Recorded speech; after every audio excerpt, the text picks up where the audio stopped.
Well, when most of us hear the term midlife crisis, we think of buying a fancy car, going on an exotic trip, or retirement. But one Long Island woman decided she would run a marathon, and she didn't stop there. Yeah, she also became a triathlete and an endurance swimmer. The only issue, she was a couch potato, she says, for most of her life and didn't know how to take the first step. Yeah, but now she's inspiring people of all ages to overcome their past, push past their boundaries, and change their life for the better. And she documents it all in her book, From Couch Potato to Endurance Athlete. Yeah, she's joining us this afternoon to talk all about it. Hillary J.M. Topper, thanks for being with us. Thank you so much for having me. Well, so I know you're not running the marathon this year, but you have in the past, and your story, it really could inspire some people who are running it for the first time this Sunday. So let's start with how it all began for you. It all started back when I was about 48 years old, and I felt like I had to change my life. I was working constantly. I was going to cocktail parties, trying to drum up business for my office. You know, I was doing all of these things and also focusing on my kids. So I was just not focusing on myself, and I was putting on the pounds and feeling like I need to change my life. And I used to watch the runners running on the Wantor Parkway, and I would just get so inspired. And I said, one day I want to do that. So I joined a gym, and it just went from there. So you described yourself as a self-proclaimed couch potato. Was it really just seeing those runners that inspired you to take on this fitness journey, or was there something else that was like a catalyst for you? I just felt like I was turning 50, and oh my God, what am I going to do?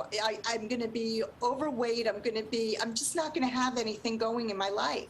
And I really felt like I needed to change. And so that was really the catalyst of just, oh, there's 2 more years. I've got to change my life before I turn 50. And that's what I did. You did indeed. You know, so apparently you went even further than just that, though, and you became an endurance athlete. What does that mean? So after running the marathon and doing a bunch of triathlons, I didn't know how to swim when I started the journey. I didn't really know how to bike ride either.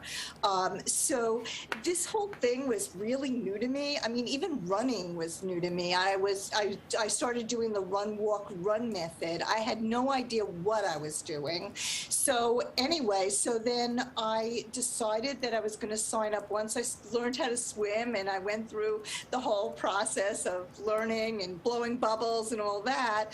I decided to sign up last year for a 5.5-mile swim from Bayshore to Fire Island. It's called the Maggie Fisher Memorial Swim. And it turned out where I recruited my son to kayak, and he wasn't an experienced kayaker, so we got thrown off course, and we ended up doing about 7 miles instead of 5.5 miles, but I made it in time in 4 hours. Wow. So yeah, it was just an awesome experience. Wow. I love how you share your experience about your progression, and I'm a fan of the run walk method myself. I like the walk more method. Walking. All right, so let's talk about your book, From Couch Potato to Endurance Athlete. Who is this book for, and what do you want people to really get from it? Yeah, so it's not just for people who are already triathletes or endurance athletes. It's for anybody and everybody who wants to just make a change in their life. I want people to know that I'm just an average person. I mean, and I'm doing this stuff. And if I could do this, you could do this. Anybody could do whatever you set your mind to do. And that's what I really want the book to get across to people, that, no matter what, no matter how old, no matter how heavy, no matter whatever you are, whatever, you could do this. And I just want people to know that, because I practically failed gym. I am not an athlete. Well, you know what? You would certainly pass with flying colors now. It's so great to hear your story, and so inspiring to people everywhere. Hillary, thanks for being with us this afternoon. I appreciate you joining us. And if you want to check out more of Hillary's health and fitness journey, you can follow her on Instagram at Hillary Topper.